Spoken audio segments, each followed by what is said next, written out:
It can travel anywhere in time and space. Right. This is gonna be fun. Off we go. Into time and space! Welcome to Time and Space, the Nerd Party's dedicated Doctor Who podcast. I'm Jessica Nunn. And I'm her husband and co-host, Phillip Gilfus. Well, it's been another week, busy for a variety of reasons. We haven't got a chance to do a lot of Doctor Who. We've had a lot of life happening. Yeah, life has been happening, yes. Yes. But one thing we're at least getting ready for Yay! is Gallifrey 1. And there's been a new announcement about guests. Yes. And who are you excited about now? I am excited because Catherine Tate's going to be there, as is John Barrowman. Yes. So, some great companions from Doctor Who, or, leads in Torchwood at least. Yep. And, of course, certainly famous and talented in their own rights. And so I decided to splurge a little, and so we're going to be getting some photos with Ms. Catherine Tate and with Ms. Pearl Mackie. Yes. Yep, which I'm very much looking forward to. It's exciting. And you're getting ready with or at least your mom's getting ready. Yes, my mother is in the process of working on the Dalek dress. Really, the only thing it needs at this point is the Dalek bumps, and that's sort of my responsibility at this point. I have to paint them black. Awesome. Before they can be attached to the dress. Mm-hmm. And I am a little concerned about transportation. Transporting it. We'll have to sort of on an airplane. Simulate. Yeah. We'll have a practice run. And whether it's maybe carry-on versus checking and all that stuff. Yeah, maybe. That's worth thinking about. Mm-hmm. But, yeah, with the Dalek bumps, that'll be an interesting transport. So if we have any cosplay or listeners who travel on airplanes for cons, let us know any of your packing secrets. Yes, any recommendations. Now, they announced a couple new guests today, which I was going to talk to you about, but then I was like, I'll just save it here. Not necessarily anything I think you'll be super interested. We don't really talk when we're not on the microphone, do we? No, we let the cat talk for us. Yes, and sometimes he's very loud. Mm-hmm. But, it's actually not Doctor Who related yet. It's still going to be at Gallifrey 1. One of the things they're going to be celebrating is 25 years of Babylon 5. And so they announced that the three of the guests will be, now I have to get their real names correct, Mira, I can't remember her last name, Ferline, but anyway, Delenn. Oh. Patricia, I don't know why I'm coming, Patricia Tillman, who's Lita Alexander, the redheaded telepath. Yep. And then Claudia Christensen, of course. Susan Ivanova. She goes to everything. Yes. So that they're going to have those three ladies. I'll be very excited if we get Bruce Boxleitner. I think he's busy filming Supergirl right now. I would be up for that, though. Yes. It would be meeting Scarecrow. How could you not be excited about that? Well, that'll be fun to indulge some Babylon 5-ness there. So, but yeah, and they announced some other guests as well. No one exactly jumped out, but I think it will certainly be exciting. And we're still expecting one more announcement, right? Well, I don't know if this was the final one because this was today. Oh, right. Oh, okay. Yeah, so I don't know if that's the final or not.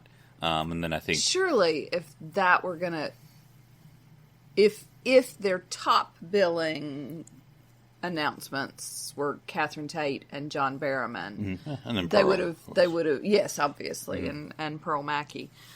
They would have switched it and done the Babylon announce first. I don't know, because they announced some other folks too, but I don't know if people necessarily pop out at you. Yeah. But anyway, but I don't know. It being fan run, I assume it's not a corporate strategy. Yes, that's everyone's true. Bought their tickets. At this point, it's not like you're attracting anyone who's just getting people excited about what they're going to be experiencing already. Fair enough. So, fair enough. Yeah, I'm so excited. I'm not going to go to anything. I'm just going to sit in the bar and let them come to me. That's my plan. There's something called LobbyCon, but you may be doing BarCon. So yeah. Yep. Very. Come to me, people. I will buy you beer. And then I don't know if you've been on Twitter lately, but it seems like today or the past 2 days, there's been sort of a meme, if you will. I don't know if I really call it a meme. I always think of meme as a picture. I don't think of it as conversation thing. But anyway, it's been sort of name a controversial Doctor Who opinion or something like that. Oh, okay. No, I haven't seen Which I think is always funny because people are always like, I'm going to say something controversial. It's just like something that's widely accepted or something. You know? Yeah.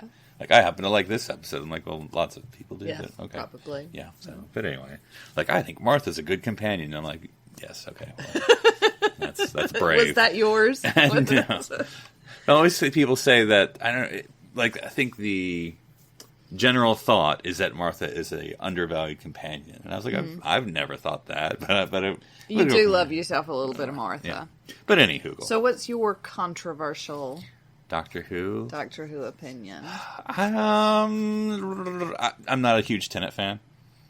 Oh, that is controversial. Yeah. I mean, it's not like I don't like them, but like, I mean, I don't like them as much as everyone else does. Oh, I love Tennant. Yeah. I think you're a terrible human being. I mean, like, if we were doing just the modern Who's, putting aside Jodie for a second, because, you know, I mean, or we can include her, doesn't matter. But anyway, like, I'm Smith, Eccleston. I mean, you know, Tennant's better than Capaldi, or at least I should say doctors, not as actors, but, you know, 10's better than 12, but, you know, I'd say New Who. I don't know, yeah. I don't know, because I don't know where I'd put 13 right now. No, I still need difficult. some time to think about it. I mean, she's not cracked my 11 status yet. He's always still my tops. And I don't know, 9 just always has a certain dark attraction to him. So the not even brooding, because he's funny too, but, you know, that mixed figure. But I don't know, we're going to talk about doctors here in a second. So let's not go through all of it, because that's what we're going to be talking about today, is concluding, or, well, I say concluding, we'll see how it goes, but at least continuing our discussion of the 13th Doctor and comparing her to her previous incarnations. In last week's episode, we went through Doctors 1 through 5 and sort of left it at that. And so now we will start, I guess, at 6. Yes, the 6th Doctor, your personal favorite. Yes, that's not at all true. So because you are not a 6 fan, can you draw any parallels? They both have colorful clothes. Yep, that was one of the things I thought about, to be honest. You know, sort of funky trousers. Yes. I don't think she's tried to strangle any of her companions. Not yet. There's still time. No, I mean, I'm trying to think. You know, there's a lot of to be positive. What are the best qualities about 6 other than just being loud and boisterous and abrasive and egotistical and all those things? Positive. Yeah. We're looking for positives, darling. Well, I think he has and I know this is going to be a pejorative way to say this, but he has a self-righteousness. But I mean, like, I'm thinking of, and I know you haven't seen this, but you've seen one episode, but you may not remember off the top of your head. But anyway, the Trial of the Time Lords, his sort of last serial. Right. You know, his last series was just a serialized series. And, you know, where he's basically standing up to the Time Lords, saying, you know, we look at all these, you know, all the villains, the Daleks and the Cybermen, we should have stayed right here. You know, saying you're the worst of all. And you know, he does obviously stand up for or he does have a belief system, you know, he does believe in right and wrong, or, you know, or what's fair and all that stuff. And so 13's whole, you know, fair play throughout the universe, her mission. So, you know, because I think, like, the classics, you know, 13 sort of has a smaller mission. Yes. You know, to just land someplace and fix what's wrong and not make a big brouhaha about it. But yeah. Well, and that's the issue with it being with each episode being standalone. You sort of get that impression. You don't get the overarching making the universe right again or whatever. Whatever. Yeah, anything I'm missing from 6? Yeah. Because I was saying, you know, we actually have watched a lot more 6 than I would care to admit. So it's not like you haven't gotten a chance to see him in action, so... No, that's true. I'm sort of, and I don't know if I've just been influenced by you. I don't know if you've manipulated me. As all marriages. Into not being the biggest fan. Well, but I, not to speak for you, but I think Perry doesn't help for you. That's true. Yes, I do not like Perry. I just can't. And don't want to. So there'll be this moment at Galley where you will talk to Colin and I'll talk to Nicola. Yes. Yes. Yeah. It'd be awkward the other way around. She's going to show up at my BarCon and I'm going to be like, no, off you go, pet. Yeah. So, I mean, if you're trying for an American Put your accent, boobs away. this is how you would need to. No. But thank you. Yeah. No, and I do want to give. It'd be interesting one time to try and watch. I don't know. It's probably a lot of episodes because they're each serial in the larger serial of Trial of the Time Lords, because it does give you a nice taste of that. And then the Valeyard, which is an interesting villain character, because I actually think the person who plays that character is going to be at Gallifrey, I think. I want to say that. I'm not 100% sure. The Valeyard was the sort of the prosecutor of the Doctor, and it's supposed to be... I'm going to get this wrong, someone's going to yell at me, I know. He's supposed to be an amalgamation of the 10, 11, or 11 and 12, I can't remember, incarnations of the Doctor. So, of course, this is back then, so hard to predict that. But anyway, so it was an interesting thing, So, Okay. Yeah. So, well, let's move on to one well, I don't know. I feel if I know him better. Maybe you do or do not know him better. The Seventh Doctor. To an extent, yeah. The Seventh Doctor. Yes. Severus de McCoy. What do you think? How does she relate to Seven? Or does she not at all? I think that Seven's relationship with Ace is reflected in an extent to 13's relationship with her companions. Mm-hmm. This sort of professorial, much more, when she's doing the science stuff and things like that, but also the way she wants to sort of take care of them. Yeah, because I think with 6, of course I'm going to criticize him, with 6, Mel and Perry were assistants, like if we're going to use terms in Doctor Who. Whereas Ace, well, Mel started out with him, but I'm going to concentrate on Ace. Ace was his companion, and he was one who would steer her in many ways, but also allow her to be her. Yes. Because he'd be like, are you carrying those explosives you're not supposed to be carrying? And she's like, yes. And he's like, well, go ahead. Carry on. Exactly. And so I think it is sort of, I don't know if Ace is really like any of the 13's companions, because he's more personality than Yes. Yeah. Yes hasn't had the chance. Like the moment where the Doctor leaves Graham and Ryan to make the choice about whether or not to kill. In the finale, not a finale. Yeah. Yeah. Yeah.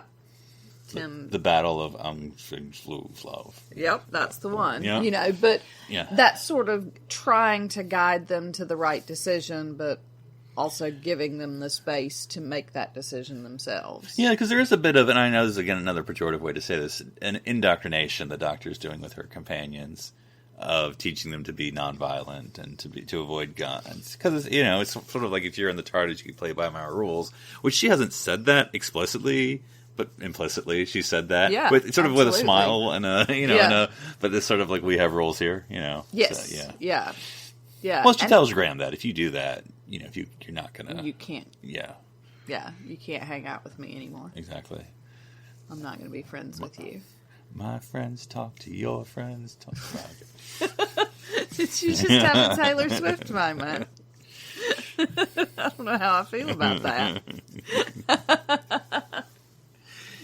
Yeah, of course, the Seventh Doctor, which I don't know if you've seen necessarily enough of, as far as the end part, where he's a little more conniving about things that he's actually really manipulating Ace about.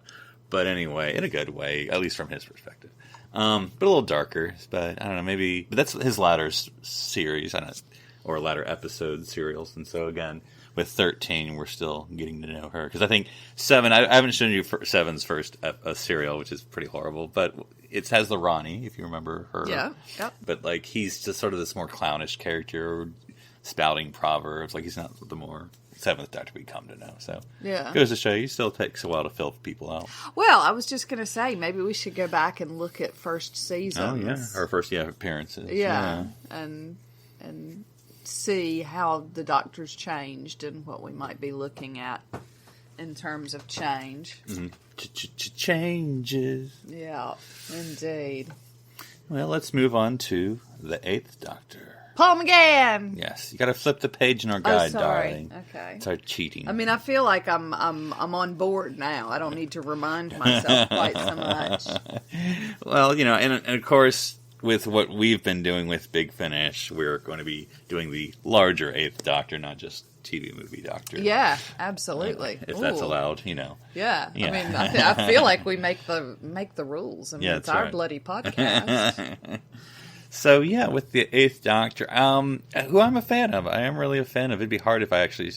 I forget when we did our Doctor ranking where I put him on the list.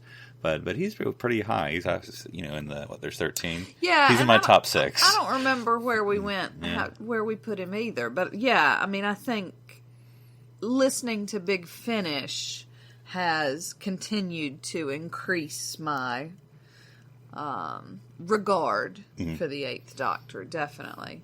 And I think a lot of it is Paul McGann. Not that I've seen him in a lot. I mean, like Luther, and then I feel like maybe something else.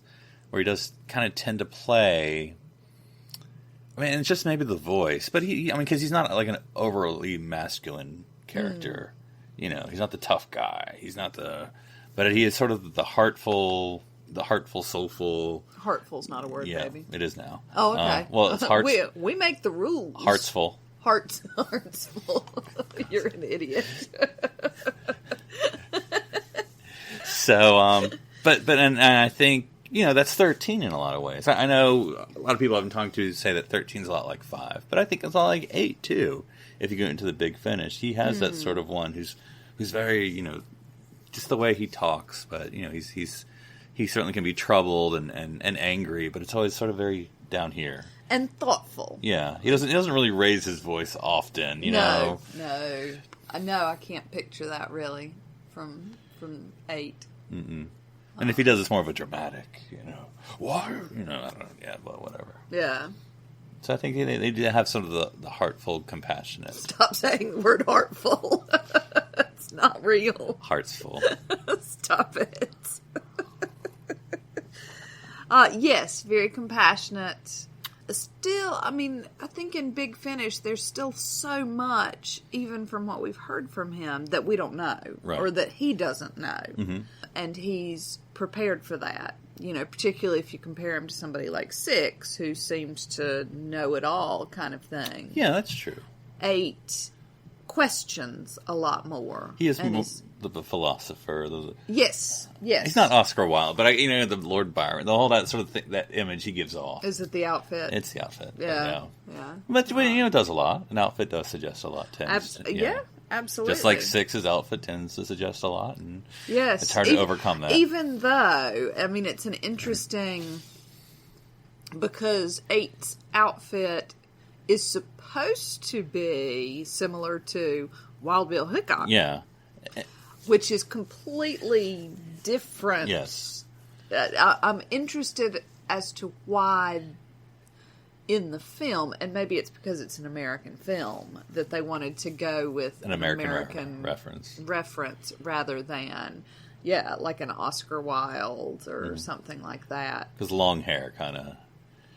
Yeah, that could go either way, really. Mm-hmm. Well, that's true. I mean, that is also very Old West. But. Yeah, but I mean, you think there's nothing, and maybe at the same time, maybe that's part of it as well, to offer the dichotomy between his Wild West, quote-unquote, outfit versus his actual self and his demeanor. Because I think, one thing we haven't heard, other than seeing the end... he was the Doctor during the Time War. Yes. And we just saw the end, but he was avoiding the Time War, basically. Or at least the edges. He didn't want to fight. And, I wonder how the 13th Doctor would be like, because, I don't want to say she's not a fighter, but, I feel like that would be similar to her. It's one of the, we talk about, we men have run the world for so long, and there's been all this war stuff, and women would do it differently. Mm-hmm. And I think that there's some real truth to that. You're right, it's not that she's not a fighter, but she's always going to search for something else before she goes physical. Mm-hmm. Physical fighting is going to be sort of the bottom of her list. Yeah. I forget if it was the battle episode or whatever it was, where like Ryan's like, I thought you said no God. She's like, well, I had to ease you into it, you know. Yeah. Usually. We set the boundaries and then we fudge them a little bit. Then we look for the gray. Yeah. As it were. Well, speaking of the gray, the War Doctor. The man who did anything and everything the warrior, and who was going to do it all to save the universe. I love him. Yeah, I mean, he's we can get in without knowing more of his adventures, and there actually are, and I was a little bit surprised, because, you know, with Big Finish, we're obviously just, you know, touch the tip of the iceberg with that. But there is, John Hurt does have some War Doctor, I mean, the late John Hurt, has some War Doctor episodes. Oh, I would not be opposed to listening to some of those. And I was pleasantly surprised. So, yeah. I didn't know if he would, you know, do that. Oh, yeah. I mean, it was such a big, I mean, who was it? Was it Moffat that talks about when they were putting it together and they were like, you know, somebody like John Hurt. And then they were like, can we get John Hurt? Is that? Yeah. And then they were able to. And so for him to go on and do Big Finish, I just think it shows the beauty of the Who family, if you will. And that he is an actor who likes doing things. Yeah. Yeah. Also true. Yeah. If it, you know, maybe a bit like Alex Kingston, you know, if I'm available, I'll do it. Yeah. You know, it doesn't appear to be, I mean, the audio appears to be, you know, a couple of days in a studio kind of thing. So it's not particularly onerous. Get to read. Either. It's all good. Yeah, you don't have to memorize anything. You don't have to go into costume and makeup. You just have to stand in a booth with a cuppa. And then I have to imagine the director who's going to be like, yes, Mr. Hurt, let's do that one again. Oh, bless. I think 13 has, beneath all of it, I think we've seen it in places, this old soulness that we see in the War Doctor. Not necessarily, and possibly as we move forward, we're not there yet, but talking about 9, this hauntedness. And it's not as haunted for 13, but it's still this knowledge, I think. Does that make sense? Yeah.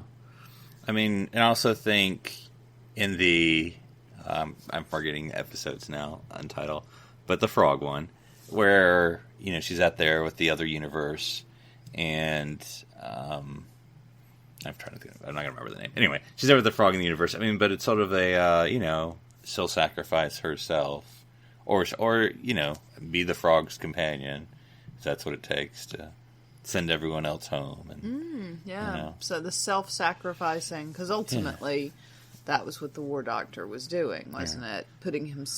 Making himself responsible for this end. Because he said, you know, I don't expect to survive, and then the moment was like, well, then that will be your punishment. You will survive. Yeah. But carrying that on his shoulders, like Atlas or something. Yeah. Well, let us make the formal move into New Who. New Who? Yes, with the Ninth Doctor, Christopher Eccleston. Young Master Eccleston. Yes. She has a sonic screwdriver. She does. They're both gray. They're both gray? Yeah. Or Oh, silver. the sonic screwdrivers. I was like, no, they're not. They both have informal clothes. Yes. Yeah. Nothing too costumey. Cash, Yes. if you will. Yeah. They both went for comfort with their costumes. Which was smart. Yeah. Which was smart. So I think in some ways, 13 and 9 have that mix. You know, 13 hasn't shown any dark side as of yet. But, you know, whereas 9 had sort of the troubled side and the funny side and the serious, you know, he was a kind of an equal parts almost mix of all these things. Whereas I think you go into the other Doctors and they're a little more one than the other after this. And I think 13 so far seems to have that mix, you know, funny, compassionate, teacher, serious. Again, she doesn't necessarily have the dark part or anyway the troubled part, but, you know, nothing is two in one direction with her. Yeah. And there have been moments, like when they were trying to escape from those weird scarf wraith things, and they were calling her out for something. We don't know what it was, but there's depth yet to be explored. And I think that 9 was... I mean, I think Eccleston was lucky enough to get it in his first season. Whether that's through his own performance, but also through the writing and finding that depth. I would love to see some clips, some behind-the-scenes stuff from that first season. Because it is, considering it was even newer than Jodie's All Change production staff. I mean, this was... Building from the ground up. Yeah. And his only season, it was his first season, so he didn't have a chance to settle into everything, and yet, as you say, his season was really solid, and I would just love to know what led up to that, what sort of discussions were had in production meetings and writers' rooms to get to that place, to give it as much strength as it had. Yeah, that's been one frustrating thing. I mean, I'm not usually a hard media person, but basically, once I started with Doctor Who, I'm just working my way backwards now. But I have seen, in Walmart, every place, obviously, that has box sets. They have the complete 9 and the complete 10 DVD. Together, though, right? But DVD. Which I'm not disparaging DVD, just because I have a Blu-ray player doesn't mean I don't exist, DVDs don't exist. But it's... You still have a VCR. Yeah, You're never letting the DVD player go. But it's not going to have the extras. Right. Yeah. Yes. And so, which the, complete Smith and complete Capaldi. So, I don't know, I don't know the reason why there's not a complete 9 and 10. Because you got to put 9 with 10 in. I mean, you can do 9 in its own self. It's just going to be very small. It's going to be a short one, yeah. And again, I don't know how much extras they have.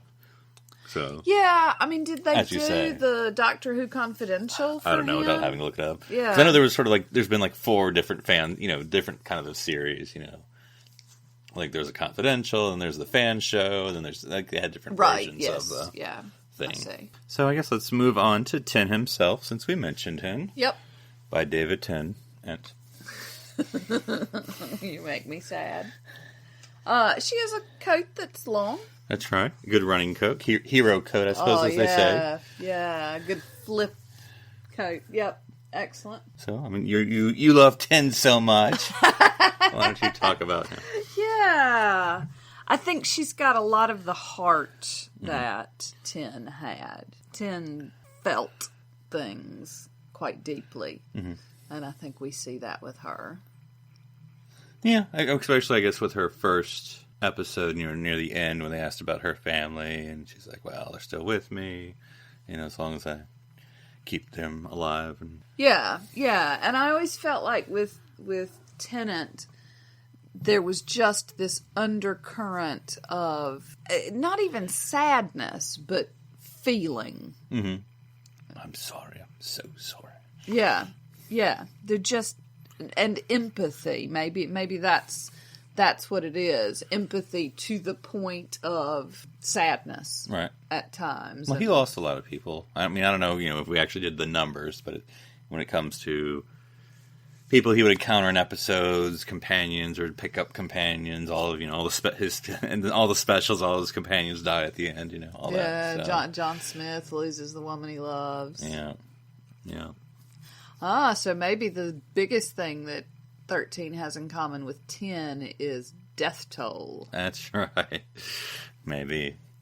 But yeah, I think 13 relates to her companions better. I think even though 10, runs away with one of his ostensibly companions. falls in love with one of them. But I still think there's always a distance, him and Martha. Of course, he's in, what's that word? He's just broken up with someone, so he's... Yeah. Rebound territory. Yeah, he's in rebound territory with Martha. Martha's his rebound? Yes. Oh, man. And, he and Donna obviously are mates. And that's it. Yes. That is it. That is it. Donna makes very sure of that. I'm not mating with you, alien boy. But he's not aloof or anything. But I always feel like he does play the last of the Time Lords a little bit. Yes, and it weighs very heavily on him. Mm-hmm.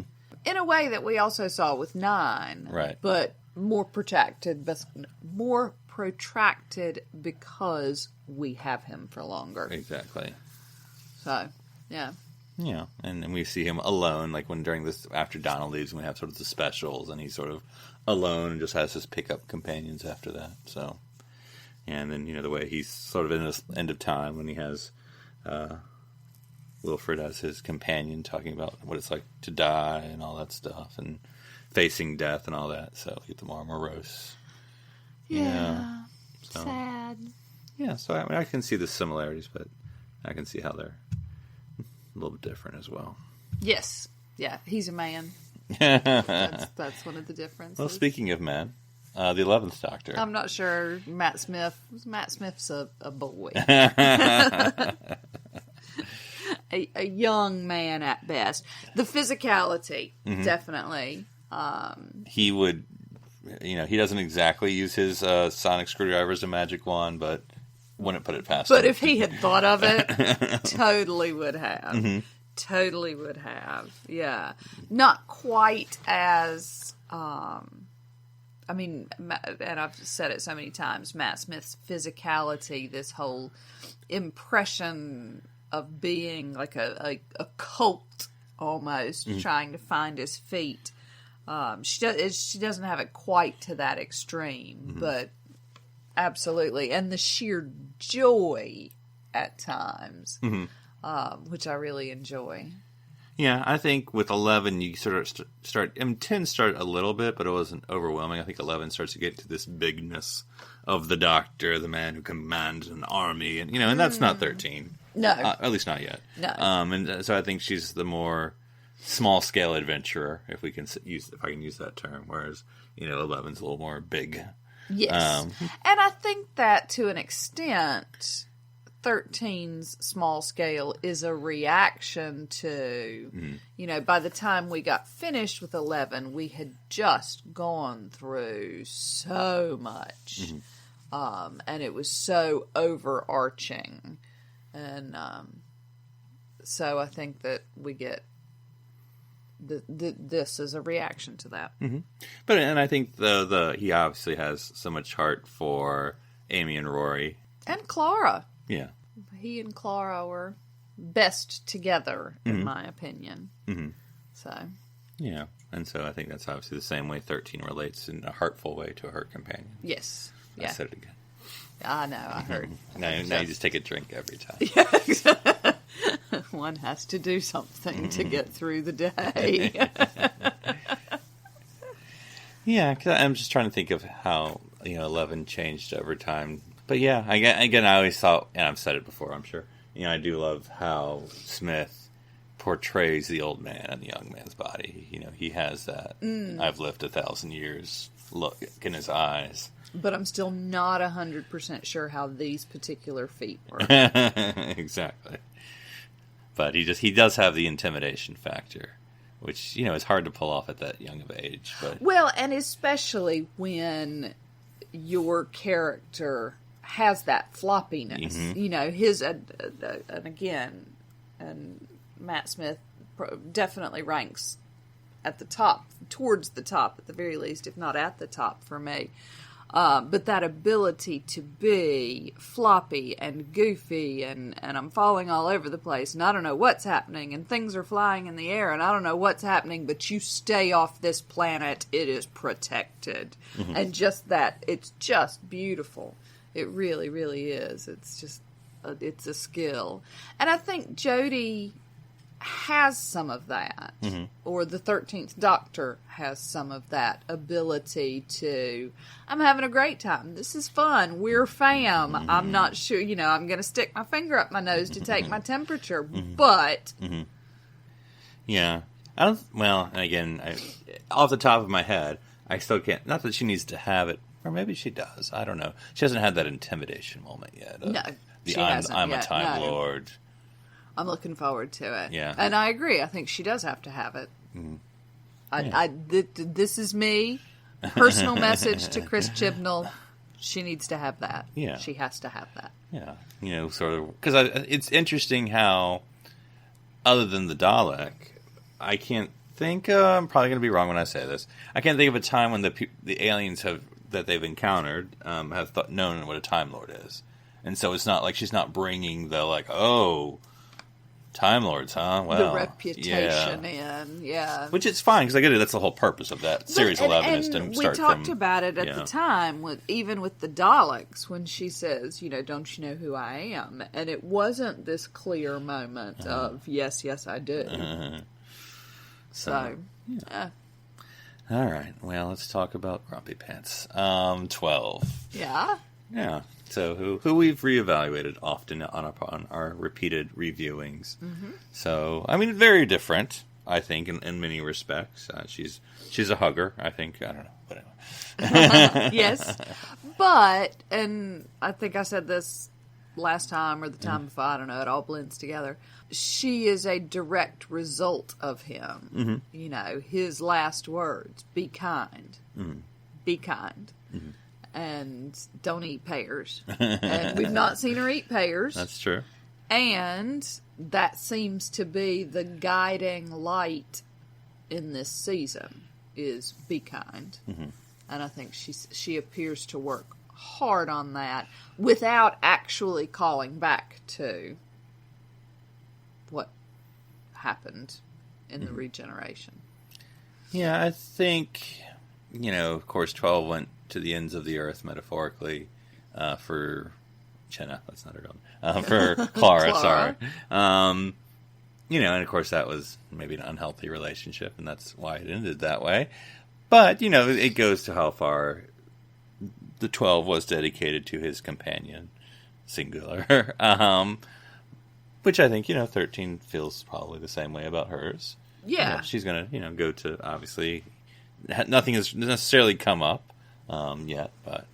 And then I think with 12 and Bill, that was an interesting dynamic, so... Well, and he was, at that point, trying to take a step back, based on what had happened with Clara. He needed to step back from that and be more professorial.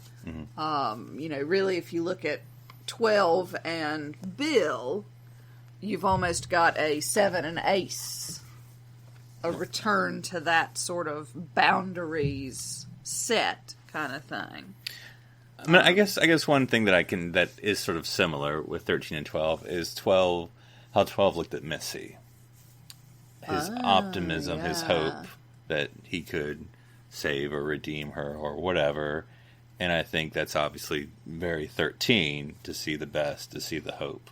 Yeah. Mm-hmm. So even as much as grumpy as 12 could be, with, sniping at Nardole, and he does snipe at Bill, but, have his little comments, and she just sort of took it because that's just 12 being 12. But I think the way he was with Missy was a very unique relationship of how he was treating her. Yeah. And I think he has a lot of the thoughtfulness that we see in 13 as well. Mm-hmm. Okay, which brings to 13. How is 13 like 13? Ooh, what a meta question. Well, we've been talking a while, so we won't get into this last question, because that might be either a whole episode or something. Yeah, I was going to say. Because one question we had written down was, is the Doctor the same character, or is something going on during I mean, obviously there is. Something going to regeneration that's just different aspects, or are we just fooling ourselves and they just cast different actors and writers and we just try to make it all make sense? So, I don't know. It's a question to ponder. Yes. Yeah, send us your comments on that, because we will come back to this. When you close your eyes, I go to the library. Go to the library now. For this TARDIS Library segment, we are doing a semi-late holiday special, because it took place during New Year's as well. Yes. Was it actually a holiday special? Well, it came out 28th December, 1981, and we are, of course, talking about, depending on how you want to label it, the proper episode title is A Girl's Best Friend, but as most people know it, K9 and Company, the aborted first spinoff of Doctor So Who. is this the only episode? Yes, yeah. It was basically K9 and Company was going to be the series, and this was the pilot episode, and just didn't catch on for whatever reason. But they're like, So they didn't even do a full season. maybe the Sarah Jane character is still someone we can bring back And the K9 character. as well. Ah, That's why interesting. it continues. Well, there you go. And how much longer after K9 and Company debuts does the Sarah Jane Adventures? I mean, it's a while. It must be. 30 years. Can't be that long.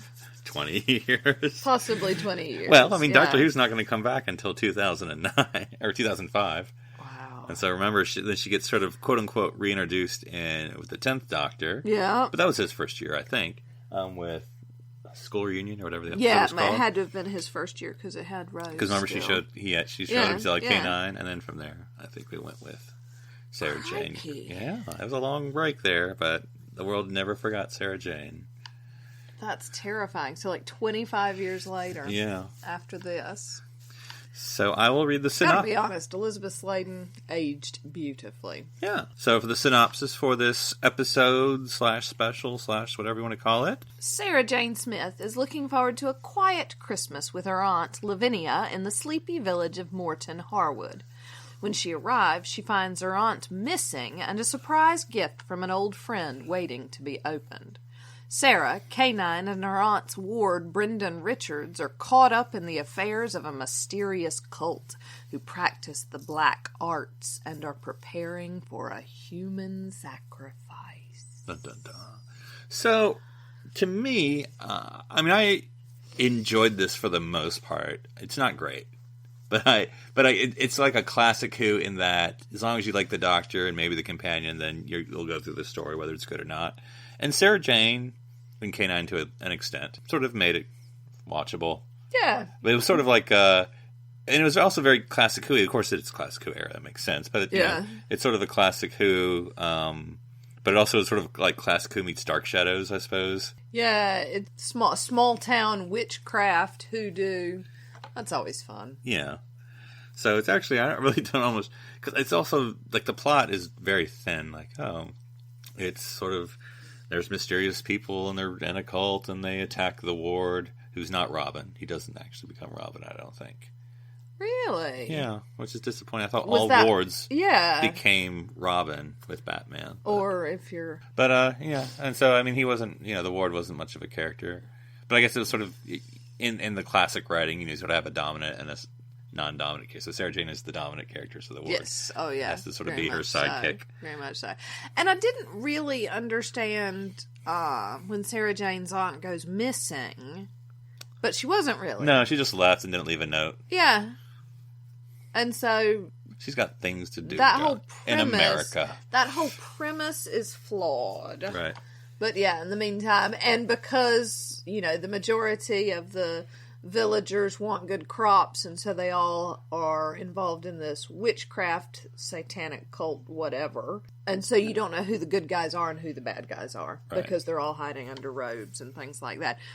Reminded me a little bit, what's the episode where the people are all in the room? Is that a Sarah Jane episode in Doctor Who? They're all in the room and they're chanting things and... Oh, that was a... yes, okay, it's going to come to me. Yes, it was a Third Doctor episode, if I'm not mistaken. I think maybe it was his last episode, Planet of the Spiders, where that had the cult people with the spiders. You might be right, yeah. Yes. And the... Because you had Unit and you had Sarah Jane and you had... Yeah, I was thinking you had 'Cause Sarah I think, Jane. like, Sarah Jane was in with the Third Doctor as Yeah, well? that's when she Okay. she began with it. All right. So yeah, that was sort of, yeah. They were all, and the spider would appear, and they would... Yeah. And the one guy got spider powers or something. Not like Spider-Man. It's different spider powers. This is not in the Spider-Verse. Or the Batman verse, Right, apparently. right. I mean, I don't even know. I don't know, that one felt a little bit more boarding school cult. Secret society kind of thing. But yeah, similar idea, a little bit of a trope. Yeah, it all turns out fine. And maybe I feel like I missed that. I may have to Hashtag watch spoilers. K9 and Company again, but oh god, that theme song is the stuff of nightmares. Didn't we just watch K9 and Company? Like, K9. Yeah, no, K9. K9. I'm like, ah! Maybe that's why. Maybe kids just ran away from it as soon as it started. And never got a chance to get off the ground. But it also just seemed more of a more soap opera-y than a Doctor Who. Not that, I mean, Doctor Who can the classic Who can sometimes happen, but not as much. I mean, I guess there's a lot of drawing room drama, but still, it just seemed Meh. Yeah, like, and not that you need aliens, but it did seem mostly human, didn't it? Oh, yeah. Yeah. Yeah, very much so. I feel like if you're this first episode of K9 and Company, it needs to be an alien one. Well, you got K9. I guess he's technically an alien. Yeah. Though I do have to feel like that'd be just a stuff of nightmares from production of like, oh gosh, how are we going to make this dog move the whole episode? Well, when we watched, the thing that we watched where they were talking about, getting K9 to move across a smooth floor was easy. Getting him to move across a gravel parking lot or have the ability to actually get into the TARDIS over the lip of the box. So, yeah, it might have been that the production team went, no. Can we just do N Company? What? A show about Sarah Jane? Yes, that's it. No, not for another 25 years. I do have to be like, with Sarah, we're bringing Sarah Jane back. Oh, is she in the title? No. So it's like second billing? I mean, she's in there. She's a companion again. She's in the mix to the tin dog. To the tin dog. Poor thing. I could be like, K9 and Company. Let's just, I mean, I guess they're going for a k sound, but I mean. Yeah, and but that wasn't played out. No, K9 was not the star main of the character. show. No. It's absolutely because again, Sarah it's Jane. impossible for him to be. Yeah. Unless, well, 80s would be fine. I was just thinking, I don't know the state of British cartoons at this time. I got nothing. But an animated K9 would have been interesting. Huh, for kids. I mean, like, yeah. I don't know how much animation was going on. You had stop motion and things like that, but I think, and again, this is my cultural ignorance, so all you British listeners can hate me now. But like, all I think of when I think British it was like Danger Mouse or something, but I don't know what the... Interesting side note, I've been watching Victoria. Okay. And you know who's in it? Who? I mean, obviously Clara. Right. But also Sarah Jane's son. Luke, yes. Okay. I was thinking Nick. That wasn't right. Yeah, he plays one of the servants. Oh, every time I see him, I'm like, look, it's Luke. He's an alien. He's an alien. Look out in Victorian world. But it's okay because, let's be honest, Clara Oswald, something's not right about her either. If you watch closely, you'll see Clyde in the background. Yeah. Or just the 11th Doctor popping around a corner with floppy hair. Bless. All right, darling. Well, if folks want to talk to you about how 13 relates to all the different Doctors, where can they reach you? They can find me at One Phoenix Theater on Twitter. And if folks want to talk to me about how I'm trying to figure out my cosplay for Galley, they can contact me on Twitter at NC Public Servant. Well, until next week, we hope you will spend time reading, watching, and listening to the Doctor's adventures throughout time and space.